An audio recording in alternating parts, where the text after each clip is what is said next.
বিগত বছৰবোৰৰ দৰে 2026-27 নাট্যবৰ্ষৰ বাবেও ব্যয়বহুল আয়োজনেৰে দৰ্শকৰ কাষলৈ যাবৰ বাবে সাজু হৈছে ৰাজধানী থিয়েটাৰ। এইবাৰ থিয়েটাৰখনৰ মঞ্চত প্ৰদৰ্শন কৰা হ'ব প্ৰশান্ত মেনাৰ মহাবলীৰ মধুবালা, প্ৰণৱ বৰুৱাৰ মায়াজাল আৰু চম্পক শৰ্মাৰ খলনায়ক শীৰ্ষক নাটক তিনিখন।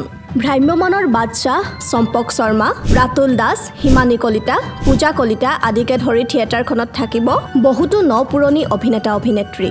আৰু এটা কথা, মহাবলীৰ মধুবালা নাটকখনত শুনিবলৈ পাব জুবিন গাৰ্গৰ কণ্ঠ। দেউতা শীৰ্ষক গীতটিয়ে আকৌ এবাৰ আৱেগিক কৰিব অসমবাসীক।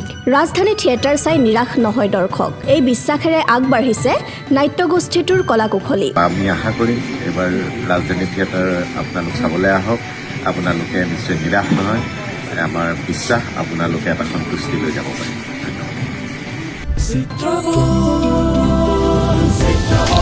চিত্ৰবন